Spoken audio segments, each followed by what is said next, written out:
né, uma apresentação aí também do Classroom, né, onde fazer o trabalho disciplinar. Então, foi um longo papo, né, antes do início do conteúdo, e depois o conteúdo da aula 1 e 2. Na segunda parte, né, pós-intervalo, nós tivemos atividades da aula 1 e 2. Hoje, não tem o contrato pedagógico, então, essa primeira parte, né, ela é mais curta, né, Professor, vai ser só o conteúdo, tá? professor, Alguém? Pode falar, Luiz. o senhor não deixou nenhuma atividade aquele dia, né? Naquele dia eu acho que não ficou. Não tenho certeza. Acho que a gente fez todas as atividades no horário de aula, né? Se eu não me engano, foi isso. Ficou Tá. todas. Ficou 6 atividades, né? Da 1 a 6, todas elas no dia 10, quinta-feira, né? Não acrescentei atividades posteriores. Foi só aquelas 6 mesmo. Valeu, Luiz.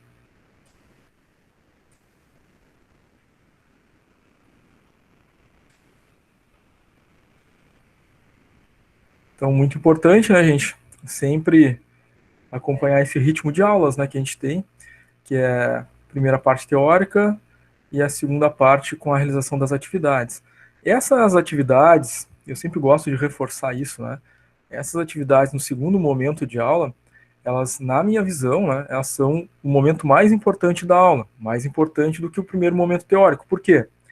Nesse segundo momento, né, que vocês vão mobilizar a vontade de vocês, né, as energias para pesquisar, para ler, né, se inteirar do conteúdo e dar conta de responder aquela atividade, que é um exercício que foi, né, pensado aí para vocês terem interação com o conteúdo. Então, nesse momento que acontece o processo cognitivo, né, de ensino-aprendizagem, da interação direta de vocês com o conteúdo. Existem, como a gente já comentou, né, em disciplinas anteriores aí, um processo cognitivo de aprendizagem que se dá pela aprendizagem visual, auditiva, entre tantas outras, né? E esse segundo momento possibilita isso, né, de uma forma mais intensa. Por isso eu considero o segundo momento mais importante. Por isso eu sempre repito e peço, né, essas atividades que a gente faz de exercício, né, no segundo momento da aula, façam com muita atenção, com muito cuidado, realmente estudando no material, pesquisando. Evitem de responder aleatoriamente ou chutar a resposta, tá? Porque aí a gente não está fazendo um encaminhamento correto, né, nesse processo ensino-aprendizagem, tá, gente? Eu vou dar uns recados iniciais que sempre dou, né, no início de cada aula. Muito embora a gente tenha trabalhado, né, longamente no nosso contrato pedagógico, como as coisas vão funcionar, eu sempre dou esses recados iniciais para não deixar ninguém, de repente, né, que ficou com alguma dúvida aí, né, sem espaço para perguntar. Então a gente relembra e dá espaço para perguntar sobre o processo. No entanto, foi gravado o contrato pedagógico está disponível na aba Atividades do Classroom. Clicando na barra Atividades ali, vocês podem procurar o vídeo do contrato pedagógico que está ali.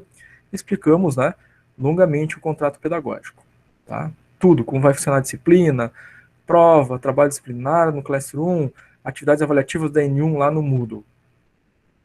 Inclusive, falamos sobre o próprio Classroom, a barra mural, a barra atividades, quais as coisas que aparecem ali, presença, né, ponto de participação, aula ao vivo, participação nas atividades no Classroom no segundo momento. Tudo tratamos lá. Recomendo que quem não assistiu, ou não assistiu tudo, né, assista o arquivo que está ali, tá? Mas, recadinhos iniciais, hoje, aula 3 e 4, a divisão da aula é aquela que vocês conhecem, né? Primeira parte teórica, intervalo 15 minutos, depois intervalo atividades no Classroom, e a gente permanece conectado ao vivo aqui até as 22, mesmo nessa segunda parte da aula, né? Porque vocês vão fazendo as atividades, se tiverem dúvidas, perguntas, a gente vai conversando, né? E sanando essas dúvidas. Dia 17, quinta-feira agora, né? Nós temos a aula 5 e 6, que é o último conteúdo dessa disciplina, né? Aula 5 e 6, e a data final para a entrega do nosso trabalho disciplinar, né? Conforme foi acordado lá no nosso contrato pedagógico, vale 5 pontos, e é para fazer e entregar ali no Classroom, tá? Vocês podem clicar ali na barra atividades, procurar ali o tópico trabalho disciplinar, clica ali no tópico trabalho disciplinar, clica no trabalho e edita ali, né? Coloca seu nome, nome do professor, data, responde ali as questões, né? São 4 questões. Eventualmente quem faz pelo celular, né? Alega ali uma certa dificuldade na edição pelo celular. pode tranquilamente, né, fazer em arquivo externo e anexar ali no Classroom mesmo. Inclusive, postei um passo a passo de como fazer isso, né? Quem faz pelo celular, tem dificuldade de editar, clica ali no barra atividades do Classroom, clica ali no item segunda opção para entrega do trabalho disciplinar e vai ver como anexar um arquivo externo, tá? Seja um arquivo que tenha feito em PDF, seja um arquivo do trabalho disciplinar que fez no Word, tem como anexar ali diretamente dentro do Classroom com muita tranquilidade. Então tem todas as opções para tal, né? É 5 pontos de trabalho disciplinar na N1. Temos 4 pontos de atividades avaliativas da N1 lá no Moodle, ead.qi.edu.br. No Moodle, vale 2 pontos cada uma. Tem prazo para fazer, os prazos estão no guia do aluno, não deixem passar os prazos, né? É uma dúvida recorrente, né, de nós professores, do porquê, embora a gente sempre relembre, fale, insista, né, de alguns alunos resolverem não fazer as atividades avaliativas no Moodle que valem ponto, né? Estamos nessa insistência, nessa campanha aí, né? Relembrando constantemente, façam as avaliativas da N1 no Moodle, vale 4 pontos, nessa disciplina são 2 pontos cada uma, são só 2, e tem prazo para fazer, não percam os prazos. Dia 22/12, ou seja, terça-feira da semana que vem, o último dia de aula da disciplina de vocês, o último dia, né, de aula do ano, porque depois volta só em fevereiro, depois de Nossa Senhora dos Navegantes, né, que é dia 2 de fevereiro, depois ali pelo dia 3, 4 ou 5, a gente deve estar retornando, né, para a próxima disciplina de vocês, tá? Dia 22, então, acabou a disciplina, não tem aula nesse dia, eu tenho o que nesse dia? A prova final. Nesse dia, postado ali no Classroom as instruções de prova e o código senha da prova. Vocês vão ler as instruções, vai estar postado ali às 19 horas do dia 22, vão copiar esse código senha e vão acessar lá o Moodle, ead.qi.edu.br, abaixo da avaliativa 1 da N1, abaixo da avaliativa 2 da N1, vai aparecer lá, prova final, né, atividade, avaliativa final N2. Vão clicar nela, ela vai pedir a senha que foi fornecida, vocês vão colocar a senha e vão fazer a prova. São 10 questões objetivas. Como é uma disciplina teórica, não tem cálculo, né, provavelmente o núcleo EAD vai estabelecer ali um tempo de 45 minutos de prova, tá? Prova vale 9, um ponto de participação, né? Participou das aulas ao vivo, fez as atividades durante as aulas, tem um ponto de participação ali para fechar os 10 pontos na N2. Mesma coisa na N1, né? O trabalho vale 5, trabalho ali no Classroom. As atividades avaliativas da N1 lá no Moodle, né, 2 pontos cada uma, 4 pontos, fecha 9 na N1, tem um ponto de participação também. Aulas ao vivo, participou de todas, fez todas as atividades propostas no Classroom em cada aula, ponto de participação para fechar os 10 pontos. Média final, N1 mais N2, divide por 2, tem que atingir 6, né? E que tem que ter 75% de frequência, tá? Acredito que tá tranquilo isso, né? Para todos, mas fica espaço aí para dúvidas e perguntas caso queiram fazê-lo. Alguma dúvida a respeito disso, gente? Calendário de aulas, prova, trabalho, atividade avaliativa da N1 no Moodle. Tá tranquilo? Boa tarde, professor. Boa tarde. E para quem perdeu a primeira aula? Perdeu? Isso, é que eu tive um problema no meu cadastro e eu consegui fazer a rematrícula depois. Daí a moça da secretaria pediu para eu ver com o senhor para ver como é que eu faço para recuperar. Tá. Tu já entrou na turma, né? Aceitou o convite do Classroom. Isso. Certo. Tu já olhou ali na aba atividades, que tem atividades para fazer? Não, ainda não olhei. Tá, então olha lá que tem atividades da aula passada ali. São 6 atividades que ficaram, tá? Tá, eu tô pelo celular aqui, eu olho. Depois tu olha. Agora vamos participar da aula de hoje, né? Tá bom, depois eu olho, tá bom. Isso. Outra coisa importante é que nós, na aula passada, nós fizemos o contrato pedagógico. Foi um vídeo ali de aproximadamente, acho que 50 minutos. E depois a gente teve o vídeo da aula ao vivo, aula 1 e 2. Os 2 vídeos estão disponíveis no Classroom, também na aba Atividades. Então, da mesma forma que eu te questionei, né? Tu já entrou ali no Classroom, olhou na aba Atividades, tem atividades? Então, a mesma coisa tu vai fazer com relação aos vídeos, tá? Clica na aba Atividades do Classroom, procura o tópico lá, vídeo do contrato pedagógico, assiste ele totalmente na íntegra. Tratamos de vários elementos importantes ali, não pode deixar de assistir, tá? Conteúdo da aula 1 e 2, assiste também, tá ali, né? Tem um tópico, vídeos gravados das aulas ao vivo, tá ali o vídeo da aula 1 e 2, tá? 1h30, mais ou menos, acho que foi o conteúdo de aula. Assiste os dois, vai ficar o registro ali do teu nome. Tu assistiu o vídeo, vai aparecer ali, né, o teu nome na lista da atividade, né? Tu realizou essa atividade, tu clicou no vídeo e assistiu tantos minutos do vídeo, vai aparecer para mim lá que tu viu esse vídeo que tu assistiu. Depois que tu fizer isso, tá? Tu assistiu os 2 vídeos, tu fez as atividades, me manda um e-mail avisando, professor, cumpri a tarefa. Aí eu vou entrar ali e vou olhar os registros, né, do teu nome tendo realizado as tarefas, e aí atribua a tua presença lá, referente ao primeiro dia. Tá, Luciano? Ok. Tranquilo? Então não te preocupa agora, isso tu vai fazer depois, tá? Hoje tu vai te preocupar em assistir a aula de hoje, fazer as atividades da aula de hoje aqui com a turma, tá? Tudo certo. Podemos iniciar então. Valeu, obrigado. Muito bem. Mais alguém gostaria de fazer alguma pergunta, que tenha alguma dúvida?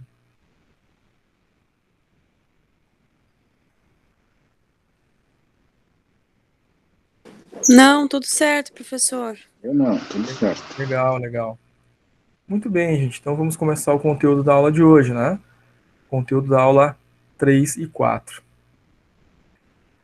Como eu sempre digo, né, para aqueles que são de humanas é um alívio, né? Nessa não tem cálculo. Para aqueles que são das exatas, né, sofrem um pouquinho mais agora porque essa disciplina é mais teórica, né? Já peço desculpa de antemão aí para vocês, que eu tô com a garganta um pouco ruim, né? Acho que não é coronavírus, acho que não é. Não Covid, não Covid. Acho que não é, acho que não é. Tô em casa aí me medicando aí, automedicando, né? Mas tá tudo tranquilo. Só peço desculpa para vocês se a voz der uma falhada, né? Em função disso, tá? Então, gente, vamos começar com a aula 3, tema gestão da qualidade. Depois, na sequência, na aula 4, ferramentas da qualidade. Vocês vão lembrar que lá na primeira aula a gente definiu esses termos, né? O que é gestão, o que é qualidade, o que é sistema de gestão da qualidade. A gente definiu lá o que eram as técnicas da qualidade, o que eram as ferramentas da qualidade. Aqueles conceitos lá são importantes, porque na aula de hoje, né, a gente vai aprofundar e esses conceitos tratados lá são importantes, né? Pamela conectando agora, boa noite, Pamela. Então vamos lá, gente. Lembrando sempre, os slides de aula são disponibilizados depois ali na barra atividades do Classroom, e o vídeo é gravado e também disponibilizado ali na barra atividades do Classroom. Todos os materiais de aula, vídeo e slides vão estar sempre disponíveis para vocês. Podem procurar na barra atividades do Classroom sempre que precisarem, tá? Oi, prof, boa noite, é a Pamela. Boa noite, Pamela. Consegui chegar agora na aula, tudo certo? Que bom que conseguiu. Muito bem, né? Então, estamos quase com toda a turma aí hoje, completa. Então, um colega novo conseguiu, né? Entrar hoje aí. Então, pessoal, primeira coisa, nossa aula de hoje, gestão da qualidade, é sobre os passos necessários à implantação ou implementação de um sistema de gestão da qualidade. Vocês vão lembrar que na aula passada a gente teve aquela definição, né, de que era um sistema certificável, o que era um sistema não certificável, né, em gestão da qualidade. E vimos que quando o sistema ele é certificável, ele tem requisitos, né, e que as empresas que querem se certificar naquela norma, elas devem seguir aqueles requisitos. Então, elas vão ter que adotar um processo de implantação, de implementação do sistema que ela estiver adotando, tá? De uma forma ampla e genérica, né, o ciclo PDCA, ele adapta, né, para qualquer tipo de modelo, né, fases de implantação. Tá?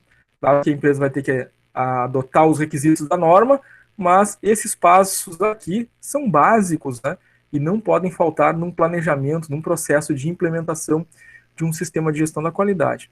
Então, compreendendo os elementos do ciclo PDCA, que vocês bem conhecem, né, já vimos no primeiro ciclo, né, tratamos dele também lá na aula passada, os 6 primeiros passos da implantação do sistema de gestão da qualidade estão no aspecto planejar do PDCA.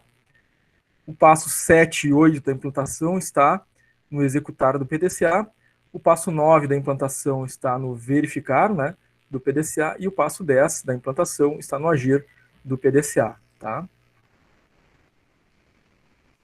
O Luiz colocou que está falhando para ele lá. Para os demais, como é que tá? Será que é a internet do Luiz lá ou é a minha aqui que está falhando para todo mundo? Como é que tá para vocês, gente? Para mim tá falhando. Para mim, Ronei tá falhando imensamente. Imensamente, Ronei. E os demais? Para mim Aqui tá também tá tudo ok, senhor. Tá tudo tranquilo aqui também. Tá. Para uns está ok, para outros está falhando, então pode ser a individualidade, né? Pode ser que seja na rede individual de vocês e às vezes acontece, né? Sempre acabo A relembrando. minha internet aqui. é fibra ótica. É inadmissível que ela tranque. Fibra ótica é bom, né? Eu estou esperando também colocarem aqui na minha região, né? Já não tem fibra ótica ainda, né? Mas como está funcionando para uns e para outros não, né? Não sei exatamente o que pode ser, né? Mas como vocês sabem, a aula é gravada também, né? Então se estiver falhando muito, né? Perderem alguma parte, algum trecho aí importante da aula, pode reassistir depois, né? Essa gravação, tá? O áudio tá tranquilo. Só tá travando o vídeo. Tá. Em termos técnicos, assim, eu não tenho muito o que fazer em relação à velocidade de internet ou travamento de internet, né? Espero que esteja tudo, enfim, tranquilo aí, em relação, pelo menos, ao áudio, né? Vocês estarem ouvindo aí a transmissão, tá? O vídeo, né? Ele também é transmitido pela internet, e aí a tela que eu transmito para vocês também depende da questão da conexão de internet aí.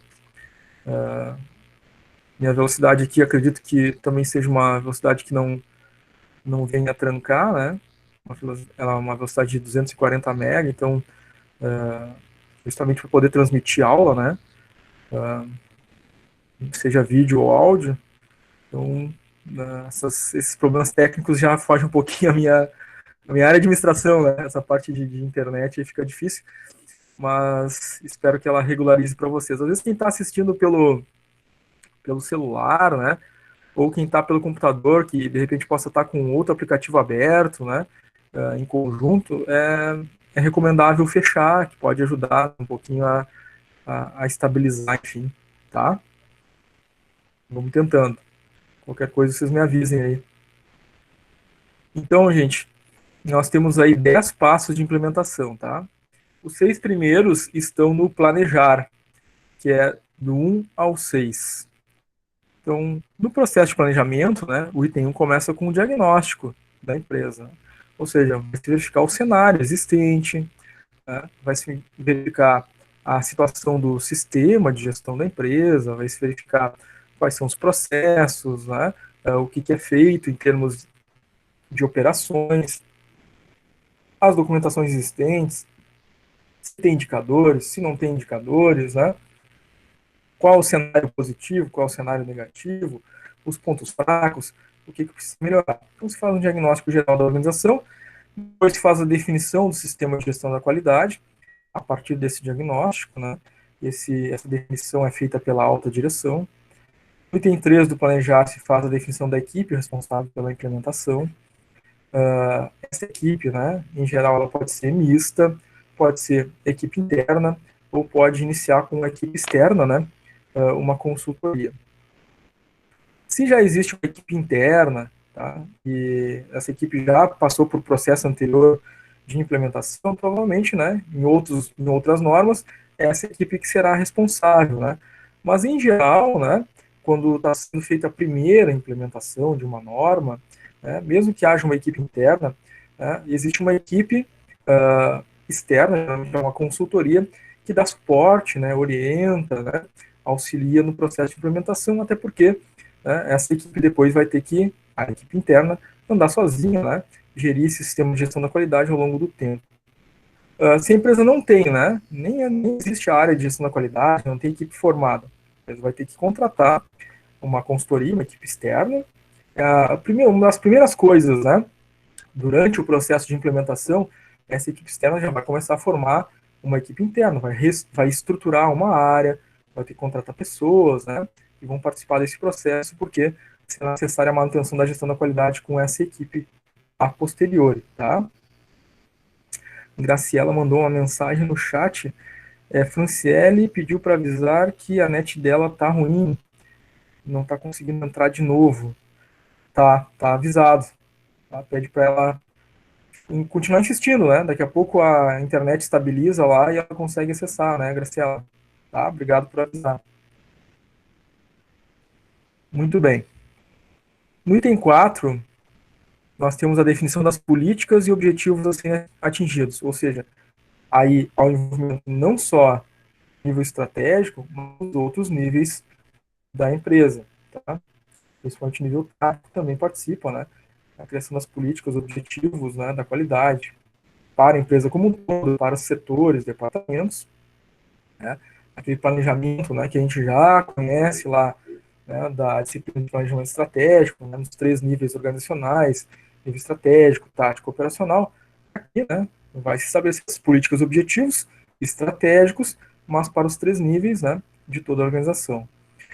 No item 5 se faz o planejamento da implantação, da implementação, né, como será feita essa implementação. No item 6, a definição dos procedimentos de implementação. Tá? Então, como será feito, quem fará, as responsabilidades, os prazos, né, as técnicas utilizadas para a implementação dos procedimentos. Feito isto, o próximo passo é executar, né, tudo que foi planejado. E essa execução, ela necessariamente inicia pelas pessoas, tá? Que é a capacitação do pessoal. Porque quem é que vai implementar? São as pessoas. Quem é que vai usar o sistema de gestão da qualidade? As pessoas. Quem vai usar o sistema? As pessoas.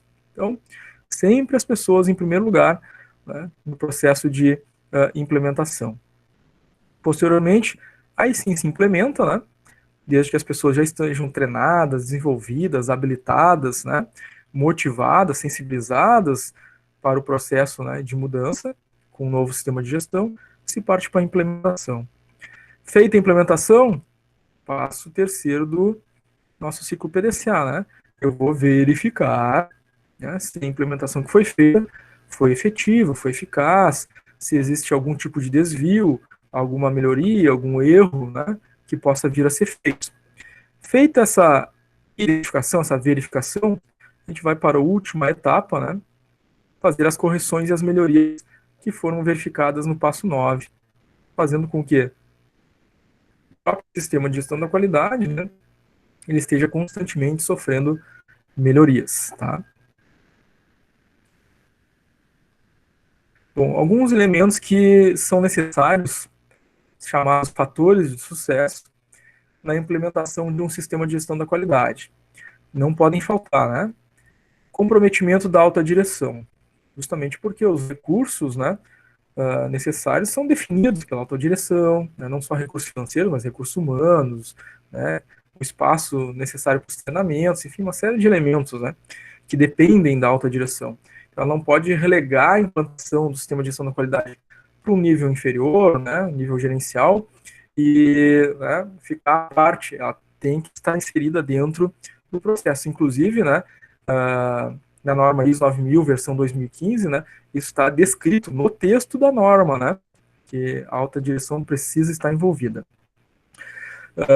É fator de sucesso o treinamento. Então, aqui a figura das pessoas novamente, né, tem que treinar, desenvolver as pessoas, sensibilizar, né, motivar, que são os indivíduos, as pessoas, que vão lidar com os problemas, né, vão propor as soluções, vão ser inovadoras, né, vão resolver os problemas.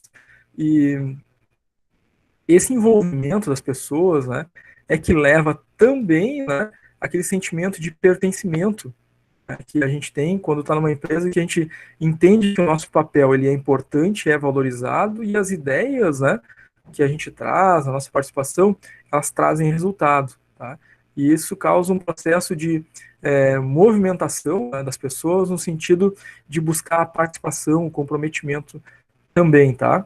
Que é um outro elemento, né, que vocês muito bem estudaram lá no primeiro ciclo, na disciplina de comportamento organizacional. Vocês devem lembrar lá dos fatores motivacionais, né, estudados lá nessa disciplina, tá? Quem quiser lembrar é legal, né?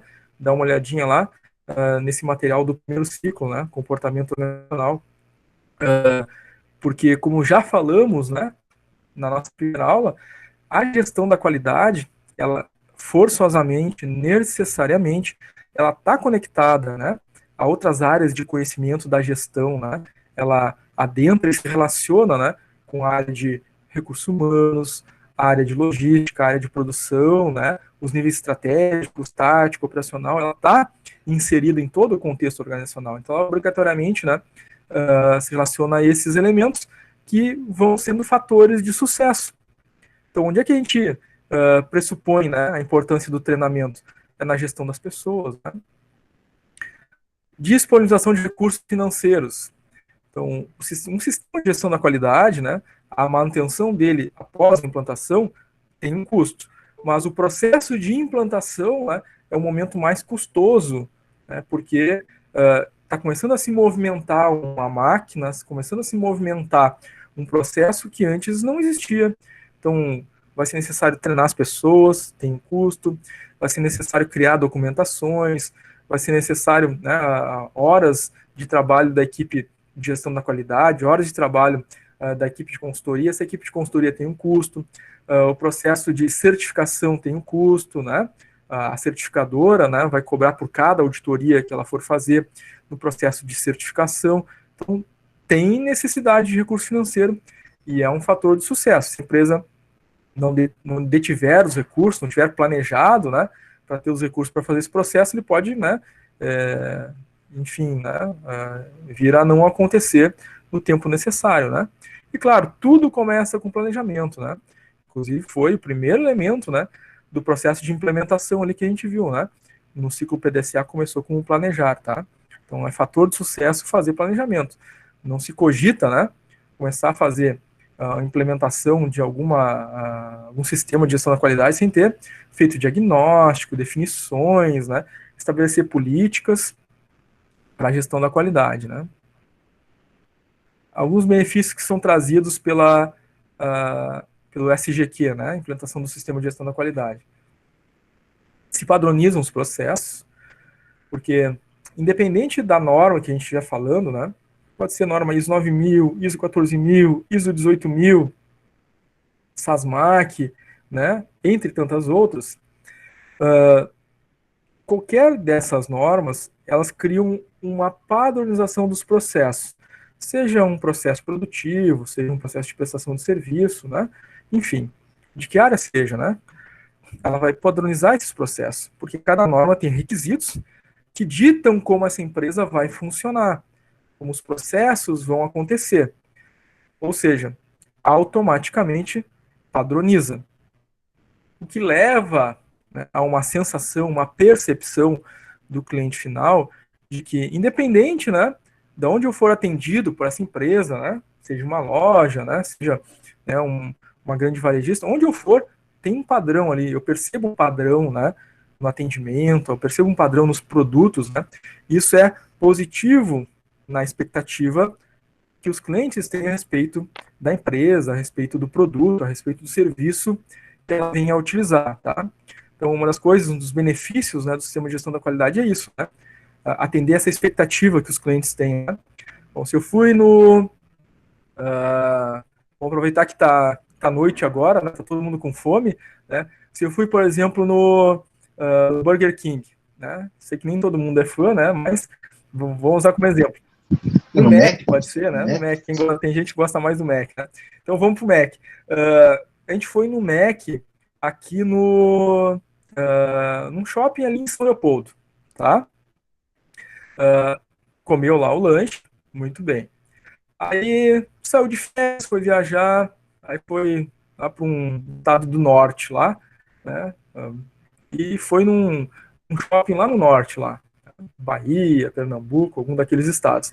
E no shopping foi no Mac. Chegou lá, é exatamente igual. Eu esperava, quando eu fui no Mac lá, eu esperava ter aquela mesma experiência que eu já tinha conhecido. Isso significa o quê? Padronização dos processos, tá? Então, o cliente é atendido a partir da expectativa que ele já criou com aquele produto, que ele já criou com aquele serviço. Agora, se ele vai, por exemplo, no Mac aqui, né, em São Leopoldo, depois vai lá nas férias dele lá na Bahia, Pernambuco, comer o lanche e é totalmente diferente, outra coisa, né, já perde aquela, puxa, eu vim aqui esperando uma coisa e a outra, né, cria um desconforto para o cliente, tá? Então, a padronização é extremamente importante nesse sentido. É um benefício, né, dos sistemas de gestão da qualidade, tá? Claro que tem aí, né, as escolhas, né? Tem gente que prefere o Mac, o Burger King, o Madeira, aí depende, né? Depende de cada um aí. Mas a ideia é que essas empresas buscam a padronização, né? Vocês podem ver que as empresas que têm sucesso, uma das características, entre tantas, né, é ter padronização. O Roney colocou para ele que ele prefere o Mac. Para mim, quem prefere o Mac tem desvio de caráter. Essa foi boa, Roney. E o quê?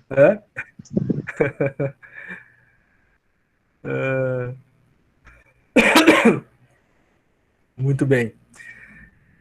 Outro elemento aí que gera benefícios, né, é a agilidade na identificação da solução de problemas. Porque como as pessoas estão envolvidas, né, no processo, foram treinadas, elas conhecem, se sentem responsáveis pelo processo, elas estão na linha de frente, né, lidando com o dia a dia da empresa, a solução está na mão delas, né? Elas conseguem identificar esses problemas rapidamente, registrar os problemas e depois, né, participar do processo de solução. Lembrando sempre, né, que o envolvimento das pessoas no momento de identificação do problema, no processo de solução, as ideias para resolver os problemas, é muito importante. Isso faz com que a existência e a importância do sistema de gestão da qualidade se torne uma filosofia dentro da organização, tá? Então as pessoas realmente têm que ser chamadas a participar, né? Devem participar e devem ser, né, motivadas, né, a isso, tá? Senão o sistema acaba, né, falindo por si mesmo, né? O Luiz colocou que o BK é horrível.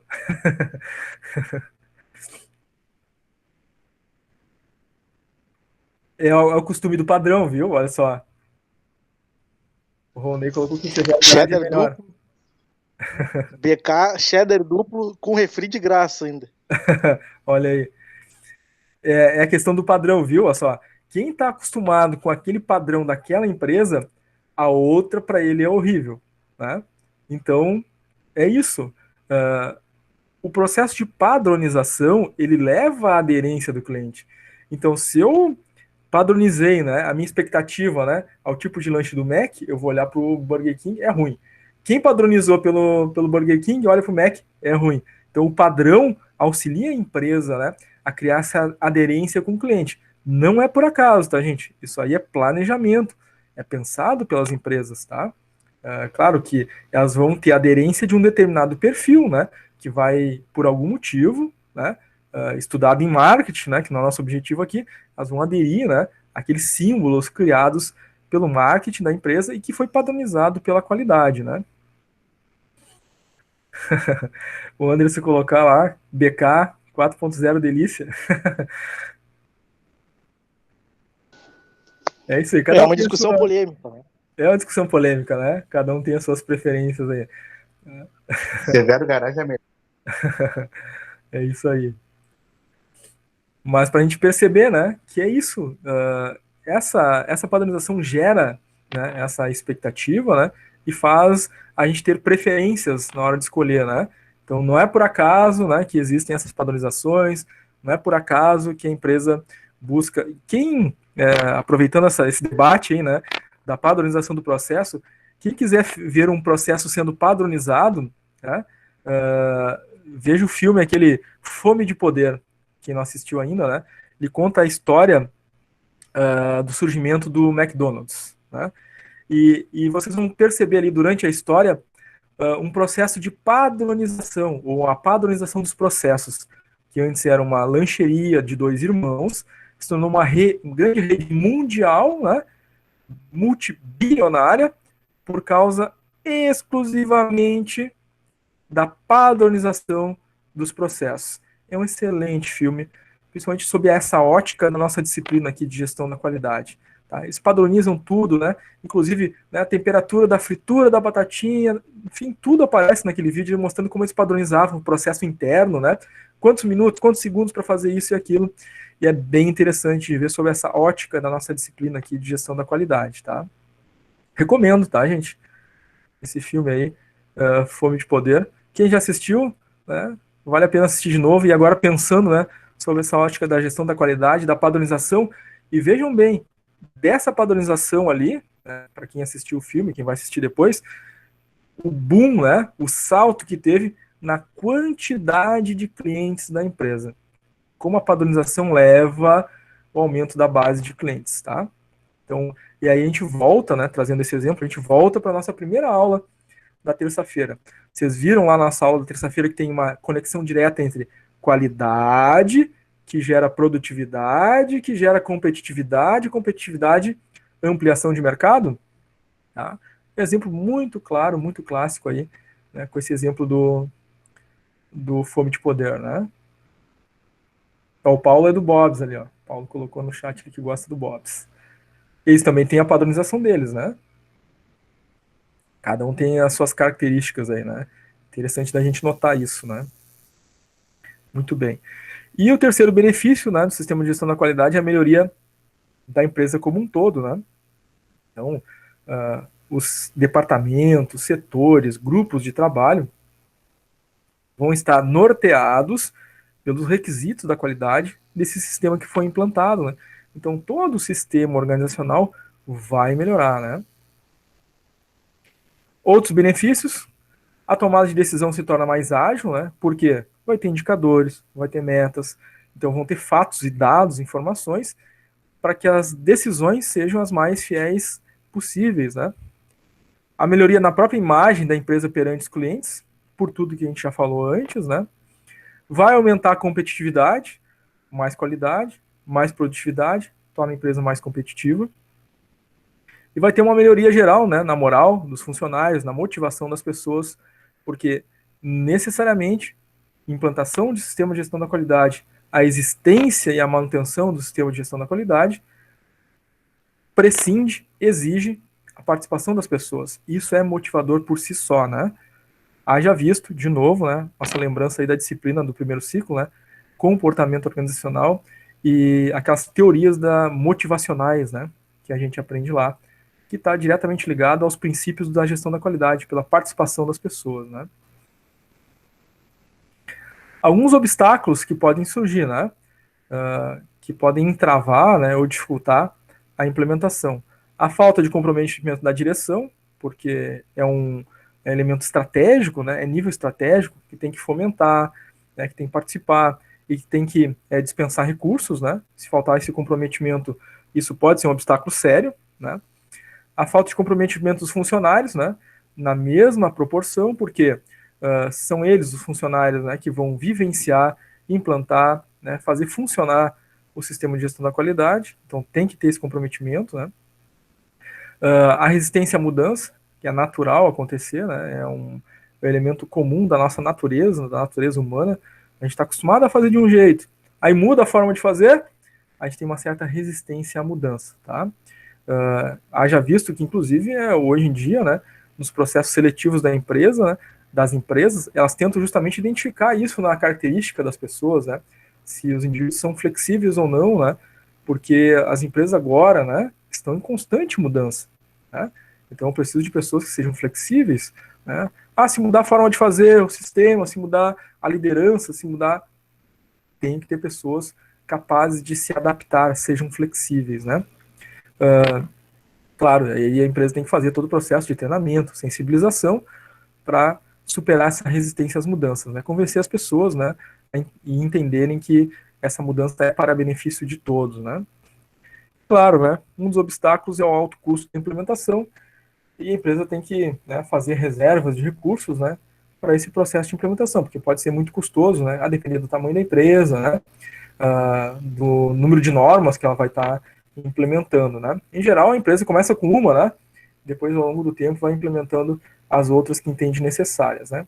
Em geral, aí, em termos de produto e processo, né, muito comum a gente ver a implementação da ISO 9001, tá? Quando entra em sequência, né, entra as normas que estão relacionadas à gestão ambiental, né, estão relacionadas à segurança do trabalho, como ISO 14000 e ISO 18000, mas existem outras normas bem específicas, né, voltadas para a área química, por exemplo, né, entre outros, tá?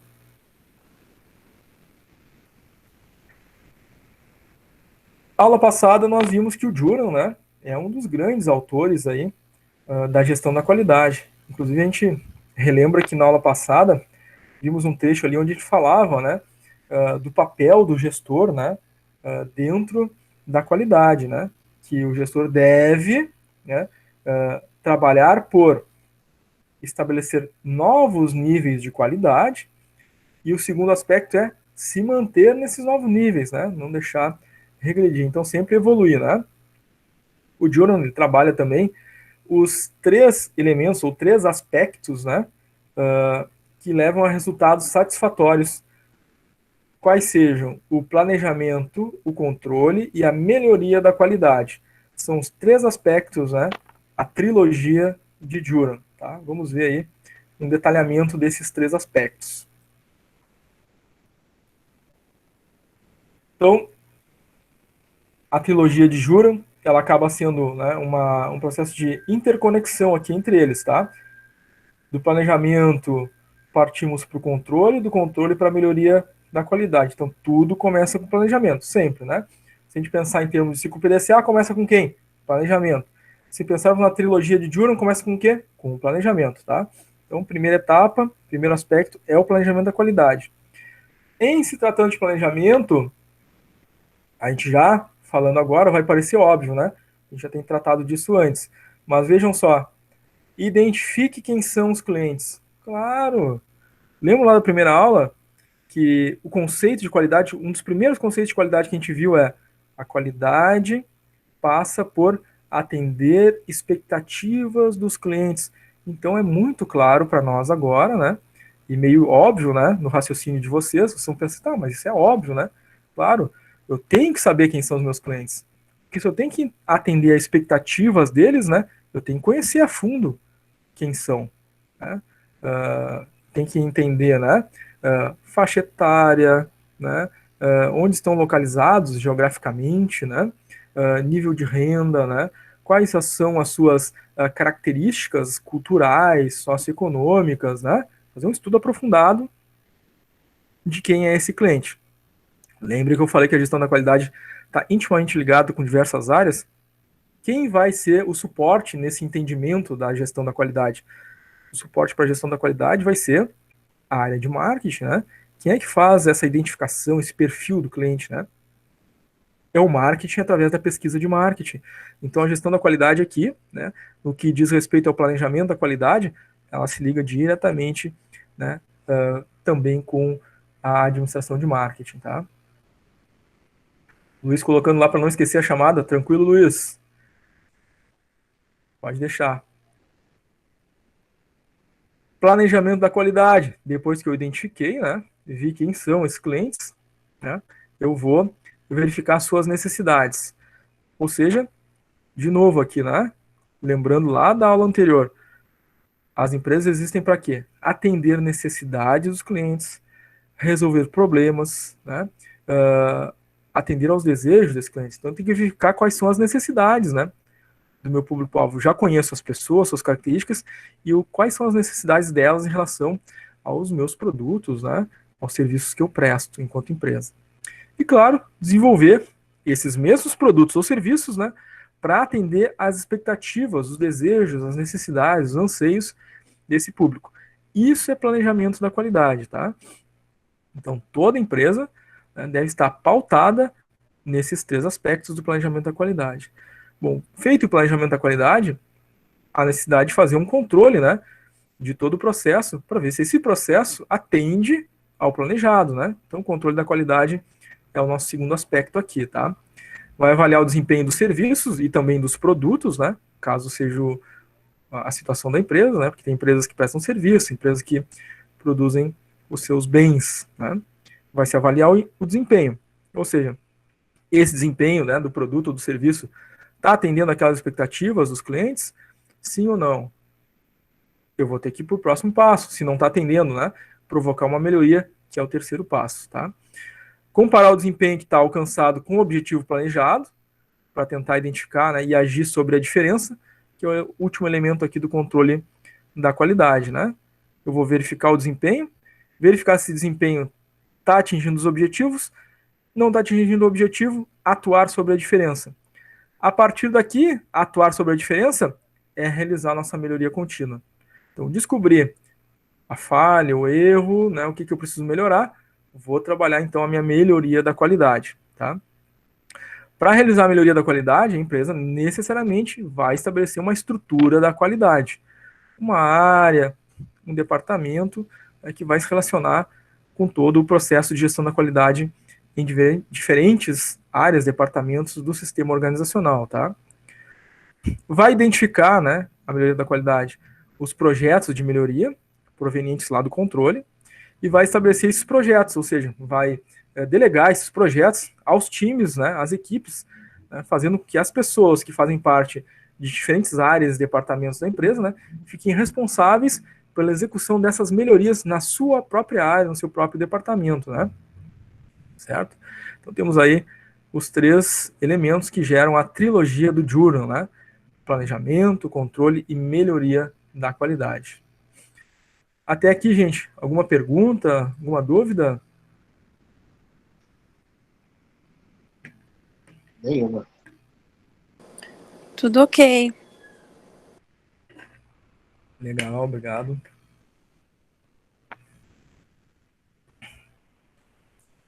Muito bem, gente. Se não há dúvidas, perguntas, a gente vai seguindo adiante aqui com o nosso conteúdo.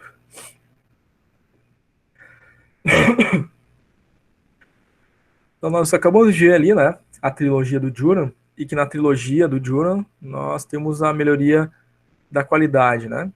Dentro da melhoria da qualidade, nós temos um outro autor chamado Deming, né? E ele criou aí a reação em cadeia a partir da melhoria da qualidade, ou seja, a qualidade ela provoca melhoria de produtividade e, por consequência, maior competitividade no mercado. Voltamos àquela ideia lá da primeira aula. Qualidade que gera produtividade, que gera competitividade, ampliação de mercado, tá? É essa a ideia da reação em cadeia de Deming. É daqui, né, da reação em cadeia de Deming, que veio aquela ideia inicial lá da aula passada, que era um conceito, né, que a gente estava vendo, agora a gente está vendo da onde saiu, né, do Deming. Então, a melhoria da qualidade, desperdiçando menos matéria-prima, né, menores custos, tendo menos retrabalho, né, porque a gente está com um processo mais alinhado, sem erros, sem falhas, sem dificuldades. O que vai acontecer? Eu vou produzir mais com a mesma matéria que eu tenho, porque agora não desperdiço tanto matéria-prima, não tenho tanto retrabalho. O que isso vai fazer? Eu vou elevar a minha produtividade, produzo mais com o mesmo. Reflexo da melhoria da qualidade, elevando a produtividade. Se eu elevo a minha produtividade, o que vai acontecer com a minha competitividade no mercado? Né? Tende a aumentar. Eu posso aumentar a minha base de clientes, elevando a minha produtividade, né? Com melhores preços, melhor qualidade do produto final ou do serviço final prestado. E necessariamente eu vou prospectar mais no mercado. Eu vou ampliar, né? Eu tenho possibilidade de ampliar a minha base de clientes. Por causa da reação em cadeia causada pela qualidade, né? Qualidade gerou produtividade e gerou mais competitividade no mercado. E gera também, né, a permanência nos negócios. Por quê? Eu mantenho a base de clientes que eu tenho, né? Se por um lado eu posso aumentar, por outro também eu mantenho a mesma base, né? Permanência nos negócios. E é certo que com o aumento do mercado, das vendas, né, ampliação da empresa, há aí uma grande possibilidade de criação de empregos, né? Então, a tendência da qualidade, né, contínua e melhorada, aumento de produtividade, é aumentar a capacidade de ganho dessa empresa. Quando a empresa tem um aumento de ganho, ela reinveste, ela amplia, né, abre novas filiais, começa a atuar em outras regiões, né, dentro de um determinado país, né, ou no mundo como um todo, né, fazendo com que exista, sim, né, uma geração, uma criação de empregos atrelada à gestão da qualidade. Tá? Muito bem, vamos agora às nossas ferramentas da qualidade. Na aula passada a gente definiu, né, a diferença entre técnicas da qualidade e ferramentas da qualidade. Vocês vão lembrar que as técnicas da qualidade, né, ali citadas como exemplo, foi o Just in Time, o TPM, né, Manutenção Produtiva Total, o 5S, né, que são filosofias, metodologias de gestão de qualidade, né? São técnicas para gerir a qualidade. Já as ferramentas não, né? As ferramentas, elas nos ajudam a definir, analisar, né? Resolver os problemas, né? No contexto da gestão da qualidade, as ferramentas são operacionais, então, né? Eu vou coletar dados, informações, vou analisar, vou propor soluções para os problemas organizacionais. Essas são as ferramentas da qualidade, né? E esse é o nosso conceito, né? São utilizadas, então, para definir, medir, analisar e propor soluções nos processos organizacionais. Nós vamos ver algumas delas aqui. A primeira delas é a folha de verificação. Hoje em dia, né, essa folha de verificação, um formulário, né, no sistema da organização ou numa planilha do Excel, né, mas de fato, né, essa folha de verificação não é mais, em muitos casos, uma folha impressa, né, onde se coleta e anota os dados, né, mas pode ser feita em meio eletrônico, né. Mas o importante aqui é que a folha de verificação ela é utilizada para coleta de dados, conjunto de dados que vão ser então registrados e que constroem um histórico a respeito de um processo, né, de um produto, né, de um sistema produtivo. Então, ao fazer, né, esse registro, eu tenho lá, né, ao decorrer dos meses, dos anos, né, eu tenho dados históricos. Eu consigo estabelecer, né, desvio, padrões, tendência de aumento, de redução, né, a partir daquele histórico de dados que eu tenho. E esse histórico, né, começa aqui com a folha de verificação, ou seja, um registro onde eu coletei dados e historicamente estão registrados, tá? Ou seja, a folha de verificação em si, ela não é uma ferramenta de análise, ela não propõe soluções, mas ela aumenta a nossa eficácia na obtenção das informações. São dados, são fatos, são números coletados que aí depois merecem análise, né, e tomada de decisão caso seja necessário, tá? Então temos um exemplo muito básico, bem simples aqui, de uma folha de verificação, tá? Tem só duas colunas, né? Os problemas e o número de vezes que esses problemas ocorreram. Vamos imaginar que aqui foi uma situação de atendimento, né? E aí nós temos ali o primeiro problema, atendentes desatentos. Foram 22 ocorrências, reclamações, né, dos clientes. Nós temos ali não cumprimento dos prazos combinados, 7 ocorrências, 7 clientes reclamaram. Temos ali atendimento moroso e burocrático, demorado, né, e burocrático.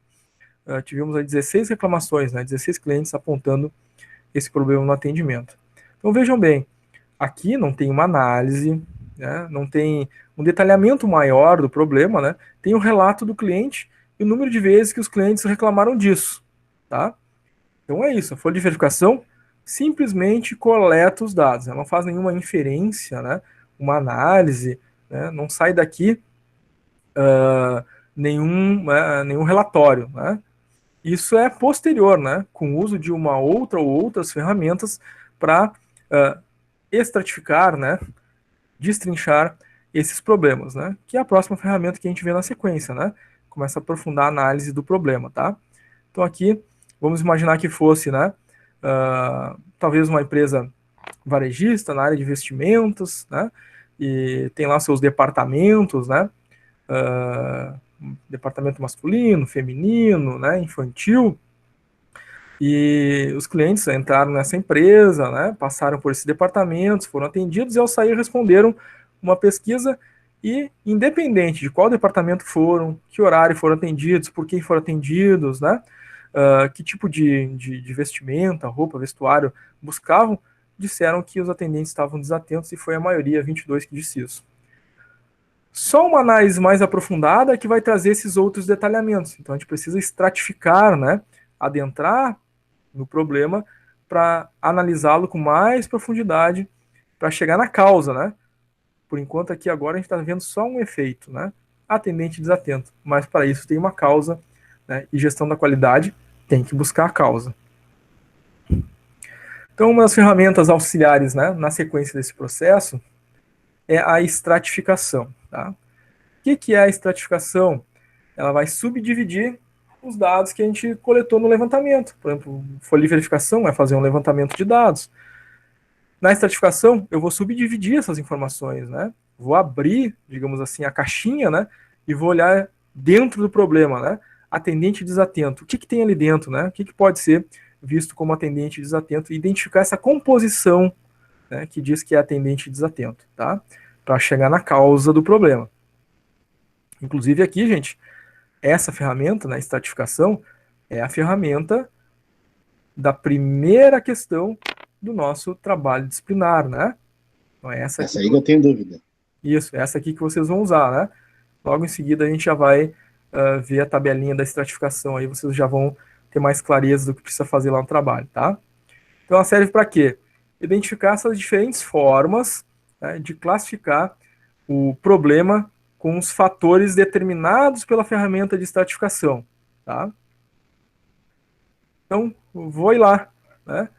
Tá aí a nossa ferramenta de estratificação. À esquerda, nós temos os elementos que nós vamos avaliar. À direita, nas caixinhas, é o que nós vamos colocar referente a cada um dos elementos da estratificação. Quais são os elementos da estratificação? Por tempo, por local, por tipo, por sintonia, ou sintonia não, por sintoma, ou outros fatores.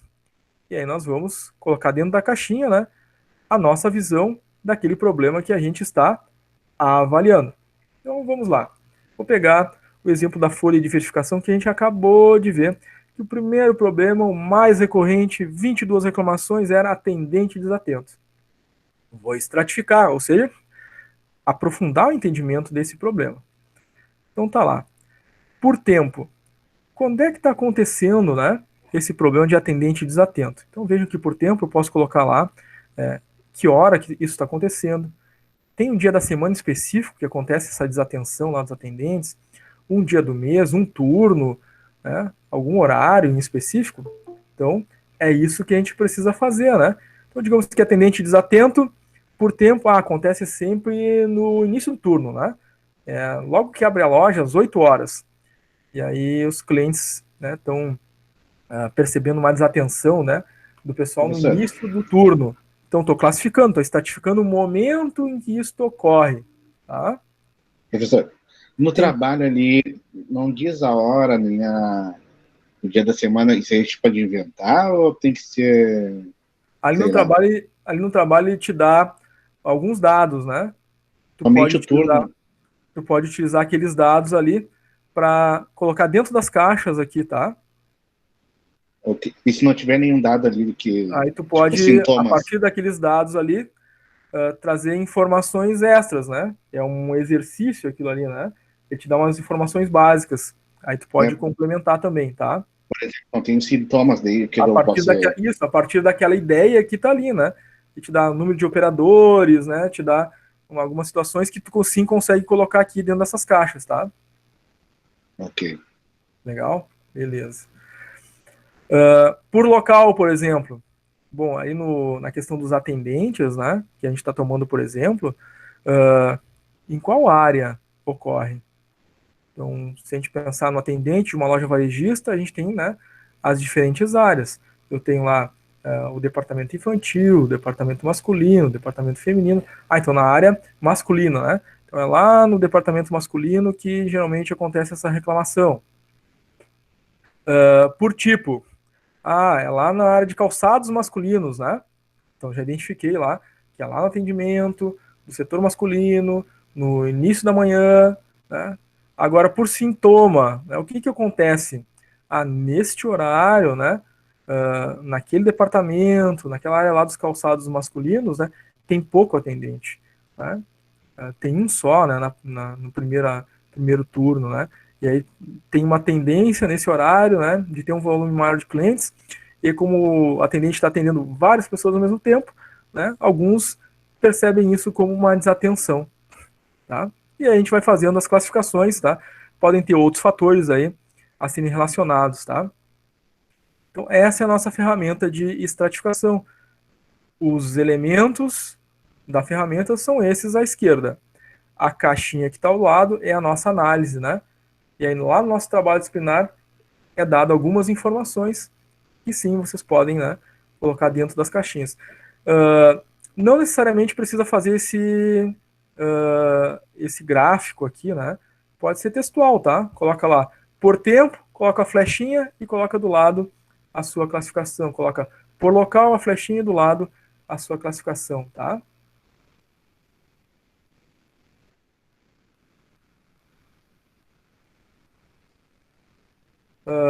Uma colega que entrou agora na conexão, né? Canal Laura, Isabelle, disse que tá o áudio baixo. Para os demais, como é que tá? Até o momento estava indo bem, acredito eu, mas pode ser que tenha diminuído. Pra mim tá bem, ó. Tá tranquilo? Tá tranquilo? Tá. Então, o canal da Laura, Isabelle, dá uma olhadinha nos teus controles de áudio do teu dispositivo. Pode ser aí, tá? Às vezes a gente, não sei se é pelo celular que tu tá acessando, às vezes a gente estava com fone, né, tirou o fone, estava no outro aplicativo, e aí tem um outro aplicativo controlando o volume do teu dispositivo, né? Às vezes precisa fechar os aplicativos anteriores, dar uma olhadinha, tá? Marjorie. Isso, Marjorie. Desculpa. É que eu olho o nome do canal Laura Isabelle e eu não consigo conectar o nome. Mas até o final eu vou decorar, Marjorie. Tá? Luiz, sintoma, Luiz? Por exemplo, a ocorrência, né? O porquê está acontecendo, o sintoma, né?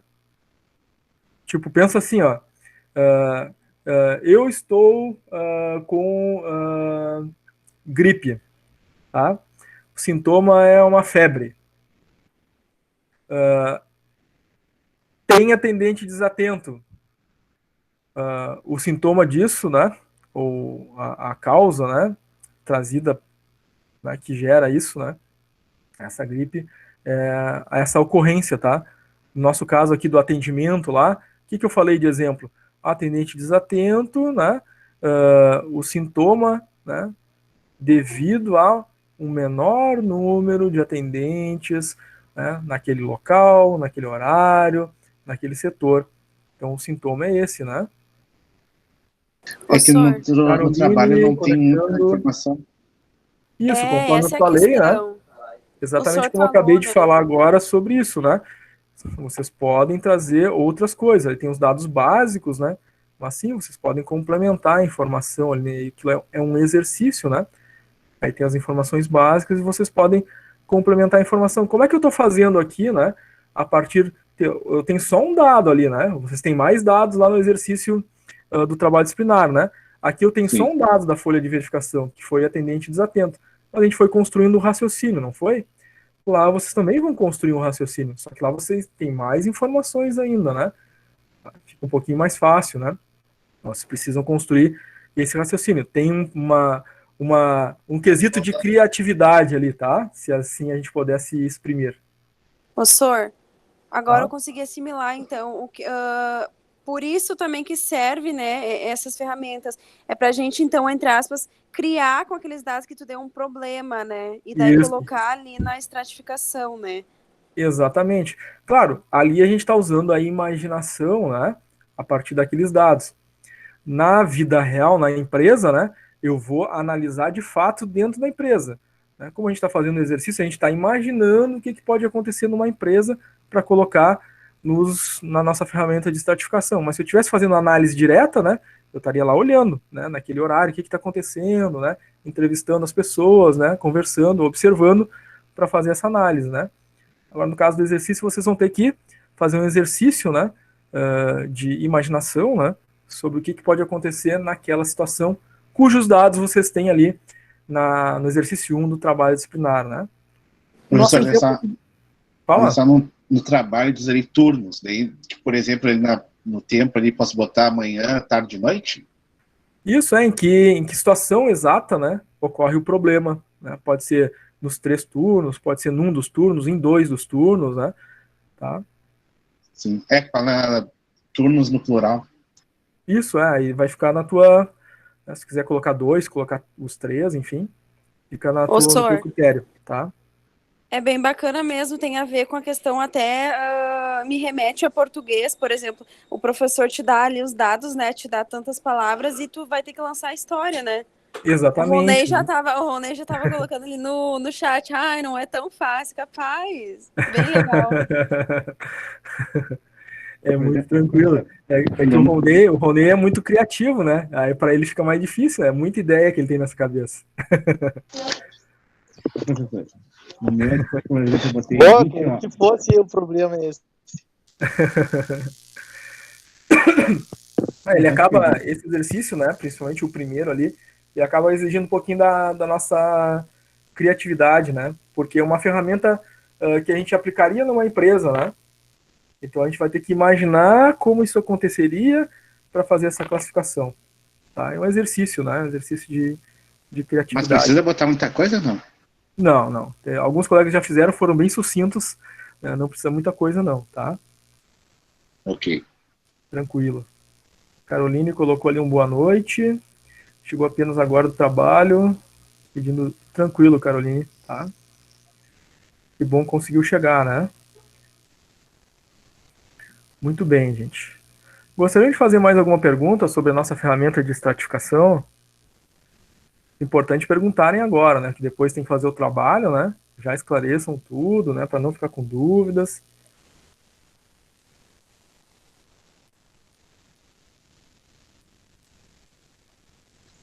Acho que eu entendi. Tranquilo, Luiz, valeu.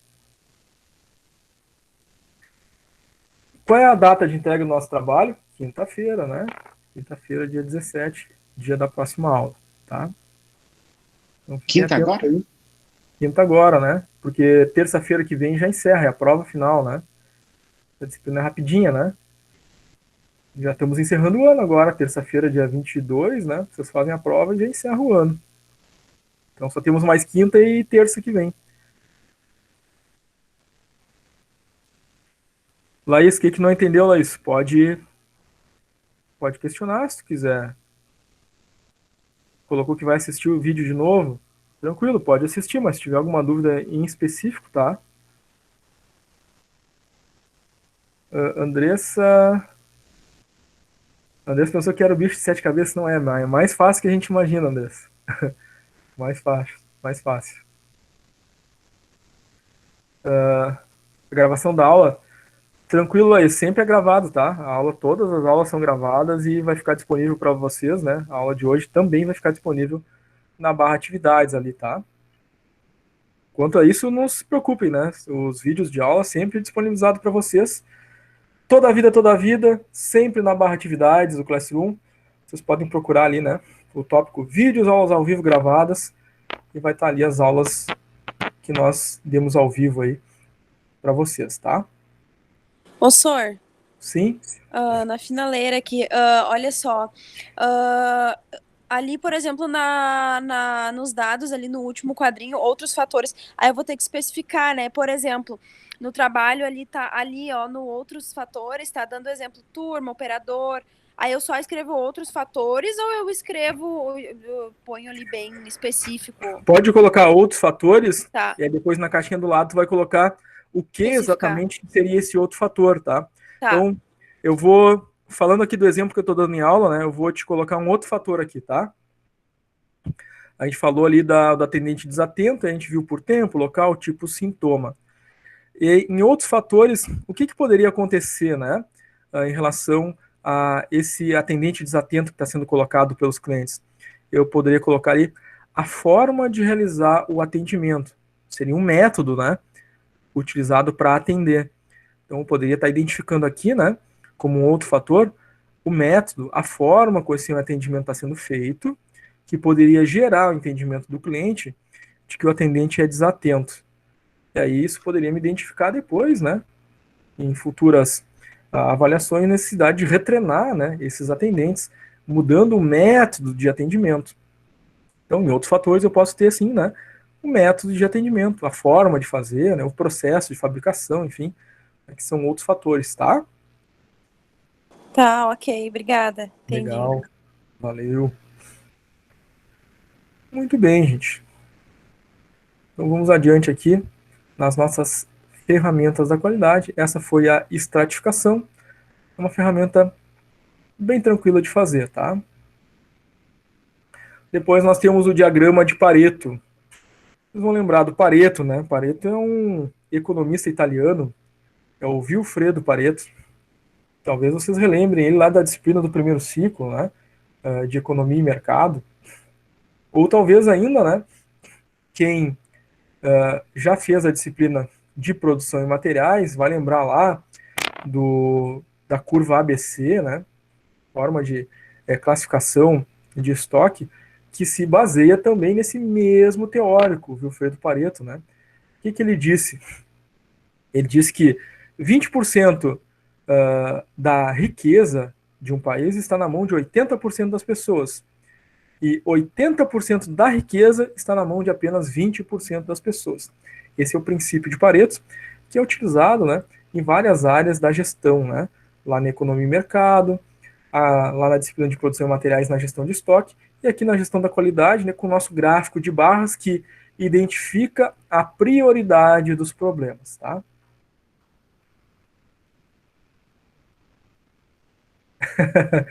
O Ronei colocou, o Pareto? Claro, não lembro.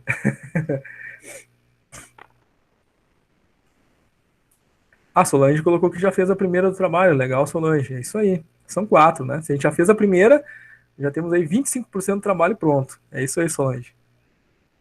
Muito bem. Mas o que disse o Pareto, né? Ele fez essa relação, né? De percentual, né? E aqui, no nosso gráfico de barras, segundo o diagrama, né? Segundo os percentuais estabelecidos por Pareto, né? A gente consegue identificar, então, a priorização dos problemas pelo percentual de impacto que ele tem, né, no geral, no 100% dos problemas, tá? Isso que a gente vai ver agora no nosso gráfico aqui. Nós temos no eixo horizontal os tipos de defeito e no eixo vertical nós temos o número de ocorrências de cada defeito. Quantos defeitos são? Tem 1, 2, 3, 4.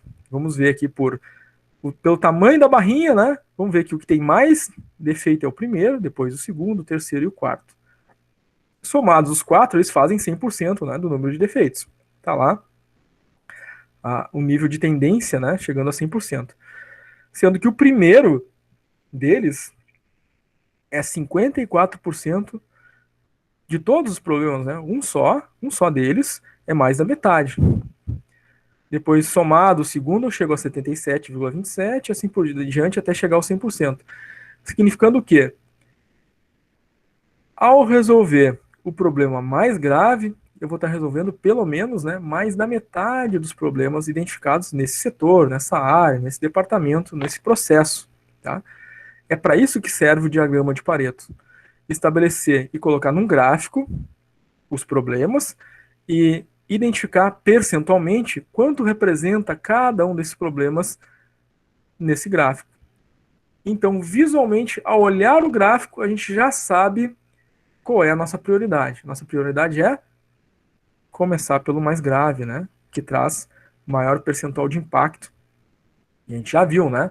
Que ao eliminar os problemas, os erros dentro do processo, a gente gera mais qualidade. Reação em cadeia de Deming. Mais qualidade, mais produtividade, mais competitividade, prospecção no mercado, né? Muito bem.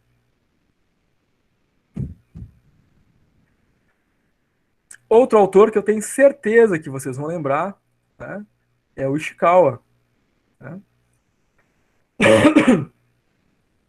Ele chama Kaoru Ishikawa, né? O Kaoru Ishikawa, ele já é conhecido, né? De vocês com certeza.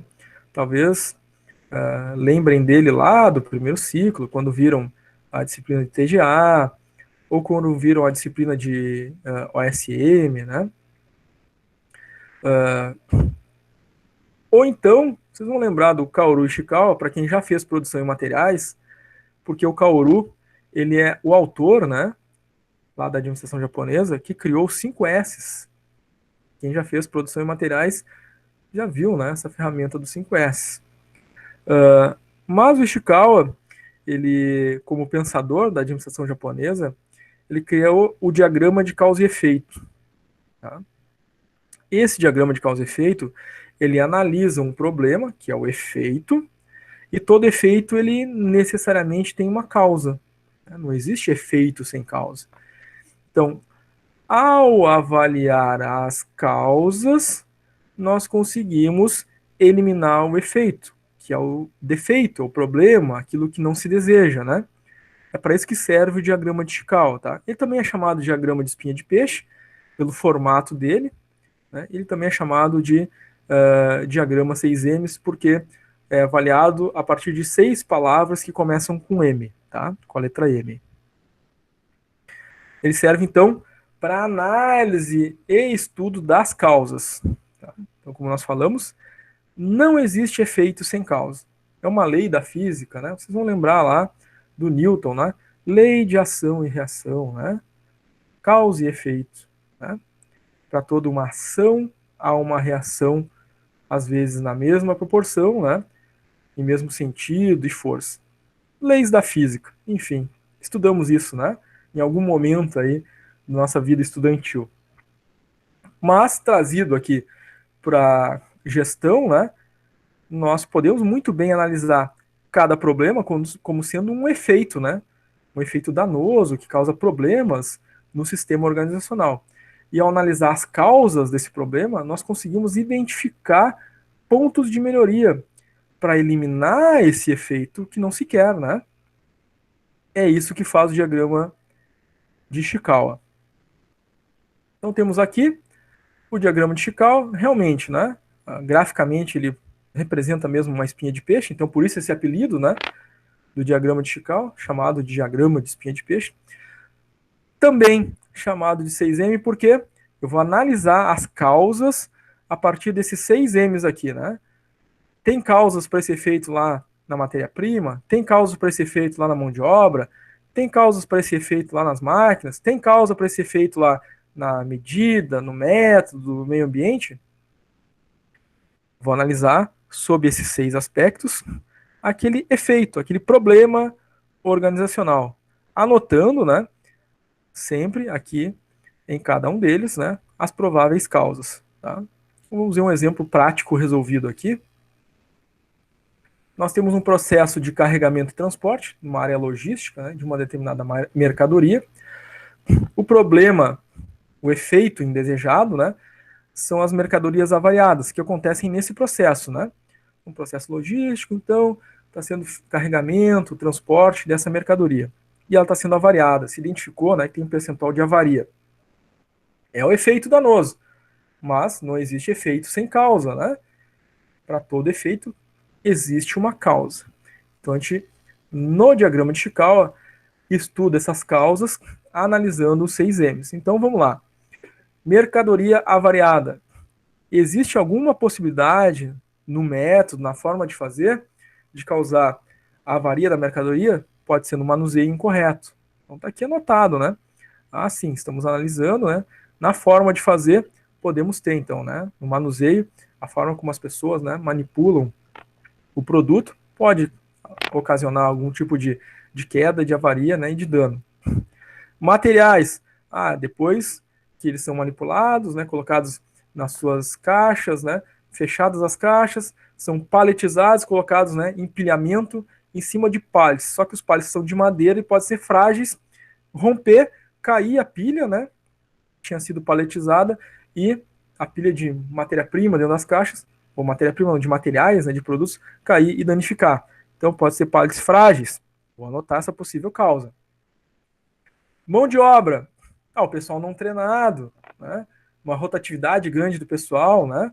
E tem uma rotatividade grande, vou ter sempre pessoas, né, em fase de aprendizagem, que pode não estar realizando o trabalho como esperado, né? E essa manipulação errada vem da mão de obra que não está bem qualificada ainda, causando a avaria. Então a gente vai fazendo isso, tá, em cada um dos 6 M's, tá? Relacionando possíveis causas, tá? Todas elas vão ser anotadas, e eu estou fazendo então uma análise de prováveis causas. Esse é o diagrama de Chikawa, me ajudando a identificar as causas que podem levar à avaria das mercadorias. É claro, né? É uma ferramenta aqui intermediária, porque eu vou ter que, depois de fazer essa análise, verificar quais são as causas reais, né? Aqui são todas causas prováveis, né? Então, vou lá verificar os pares. Realmente estão, né, frágeis ou não? E aí eu posso identificar que, de todas essas ideias, né, apontadas, 1, 2 ou 3 podem dar causa a esse efeito. E aí eu, sistemicamente, resolvo as 3 para eliminar essa causa. Ou, daqui a pouco, de toda a análise, eu descubro que uma só é a causadora, né, desse efeito. Resolvendo ela, eu resolvo o efeito. Tá? Para isso que serve o nosso diagrama de Chikawa. Tá? Histograma. O histograma também é um gráfico, né? Só que ele distribui, né, nesse gráfico, a frequência de ocorrência de um determinado evento, de um problema, por exemplo. Tá? Vamos ver aqui um exemplo prático. Nós temos aqui o tempo de permanência de carregamento dos veículos numa fábrica. Tá? Digamos que seja uma empresa, né, que está recebendo lá caminhões para escoar a sua produção, né? Uma fábrica, talvez, de minério, né? Fábrica de minério de ferro. E aí encosta lá, né, os caminhões durante o dia inteiro para carregar minério e escoar a produção, né, para as empresas para as quais essa empresa está fazendo as suas vendas. E aí, é claro, ela vai fazer um levantamento, né? Quanto tempo esses caminhões estão ficando lá esperando para o carregamento, né? E isso causa impacto na entrega para o cliente final, o tempo de entrega, e a empresa precisa responder com rapidez, né? Para que não perca a sua base de clientes.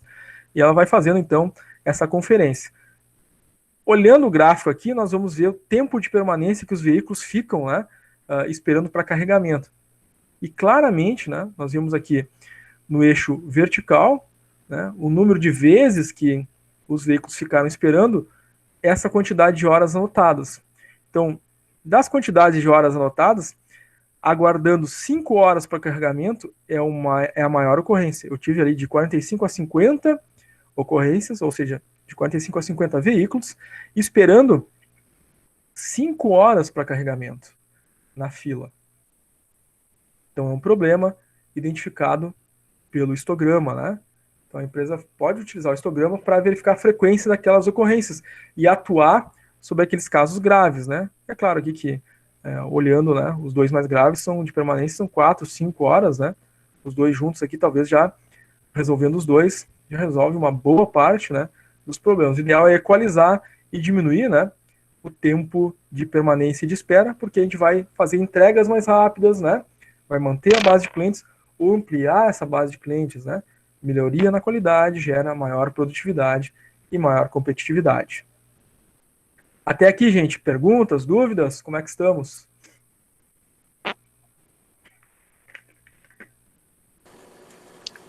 Tudo certo, por enquanto. Legal. Tudo tranquilo, deu para entender tudo. Legal. Até o que eu não tinha bem entendido do Ishikawa ali, que eu não vou pronunciar bem agora, eu entendi melhor agora. Legal, legal, Fernanda, que bom. É isso aí. Caroline colocou aí no chat até o momento nenhuma dúvida. Muito bem. Vamos adiante. Próxima ferramenta é o fluxograma, né?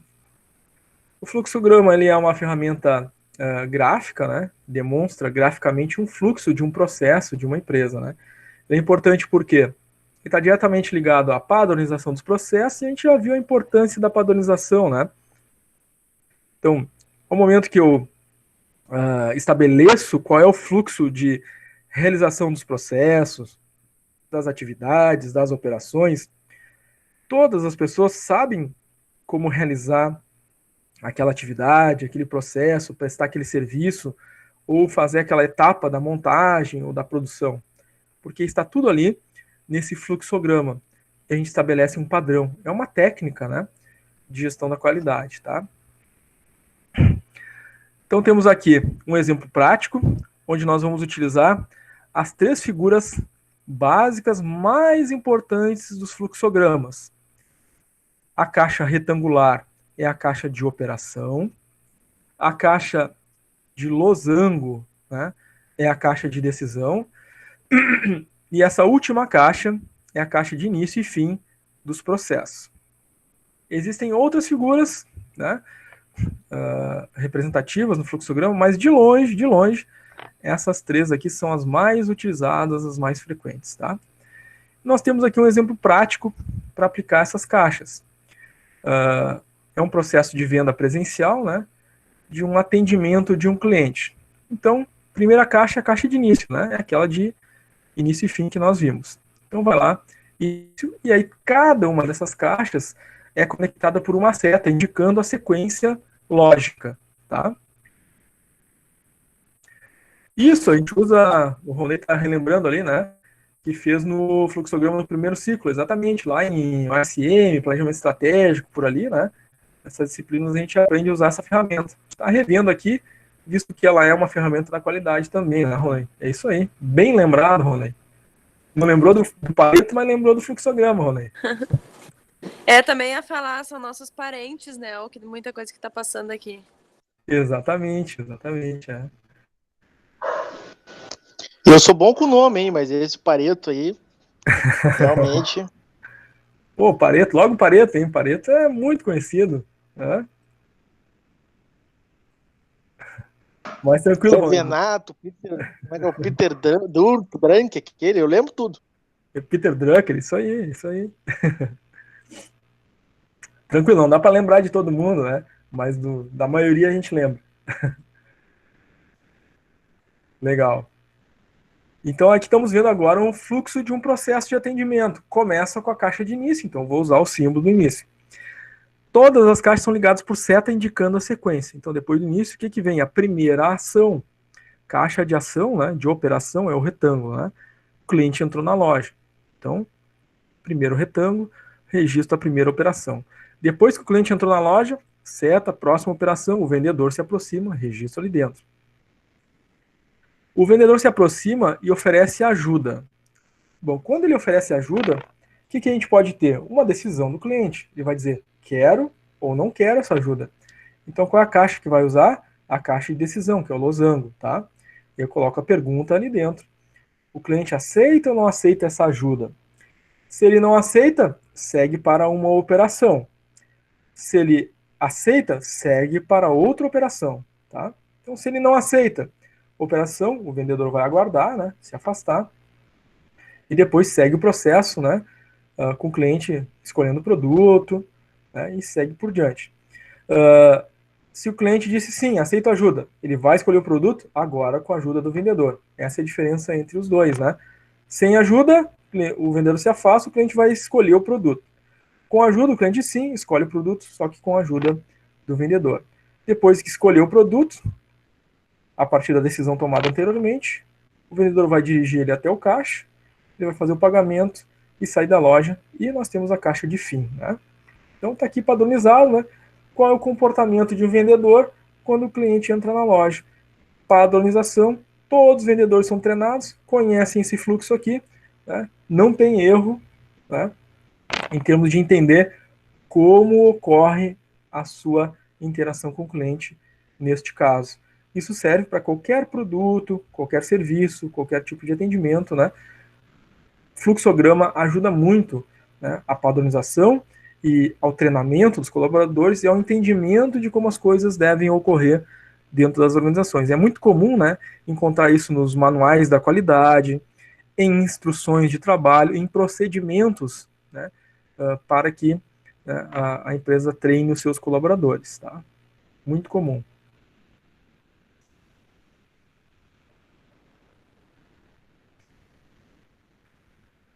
Próxima ferramenta é a nossa metodologia de análise e solução de problemas, conhecida pela sigla MASP.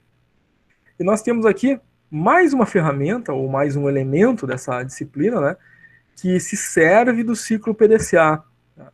O ciclo PDCA, ele é muito utilizado nas empresas, em várias áreas e departamentos, com diversas ferramentas, auxiliando como suporte a outras ferramentas. Aqui não é diferente, né? O PDCA aqui como suporte ao entendimento do MASP, Metodologia e Análise de Solução de Problemas, tá? Luiz já enviou o trabalho, legal, Luiz? Tranquilo, vou corrigir durante a semana, né? Os trabalhos de vocês, tá?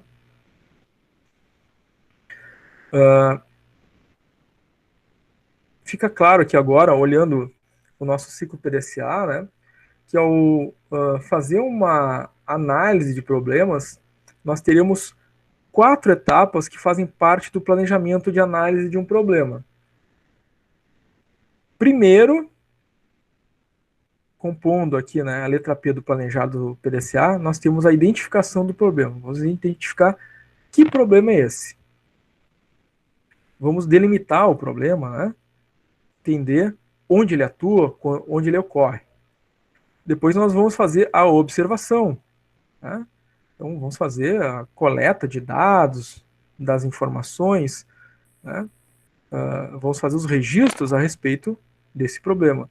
Depois nós vamos analisar esses registros, esses dados coletados, definir, né, as possíveis causas, as prováveis causas. Aqui na análise a gente já pode estar utilizando algumas ferramentas de análise, como estratificação, diagrama de Chikawa, né?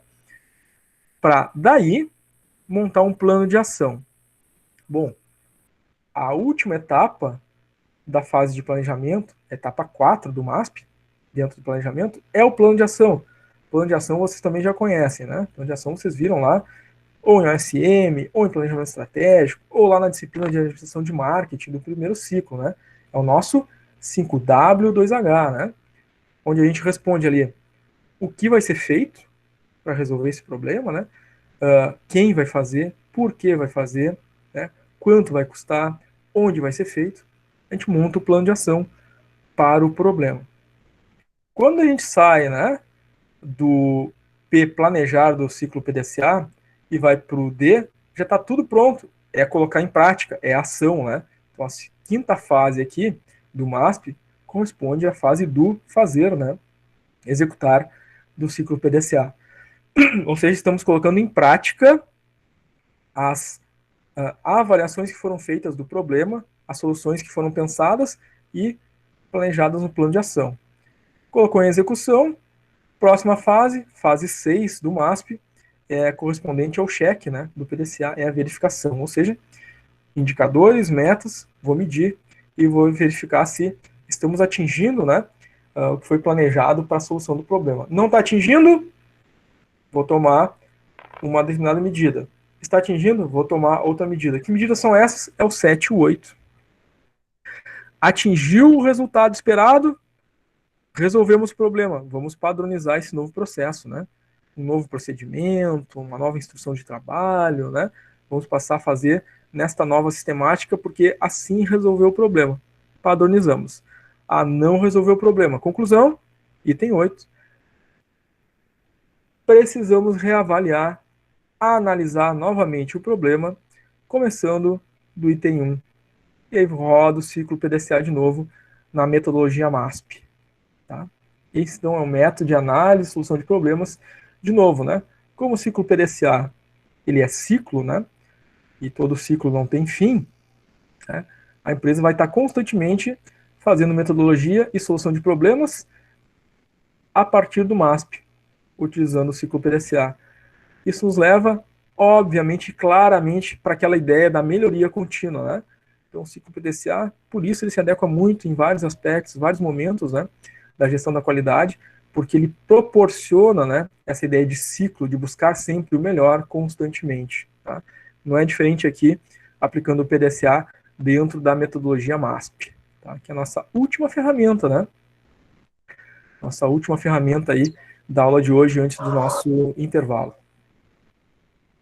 Perguntas, pessoal? Dúvidas sobre o conteúdo que nós vimos? Eu acho que tem alguma atividade sobre a MASP no trabalho, né? Pode dar uma olhadinha. Tem. Pode dar uma olhadinha lá que tem, né? São 4 perguntas, né, que vocês vão ter que É questão 2, acho. Aqui a mais trabalhosa é a da estratificação, que é a primeira, e as outras 3 ali, né, a 2, a 3 e a 4, é bem mais tranquilo. Inclusive vai ter questões, né, para a gente fazer aí nas atividades avaliativas de vocês sobre o MASP, né, vai pedir sobre o MASP, sobre fase de implantação, mas no trabalho disciplinar, sim, tem uma questão ali.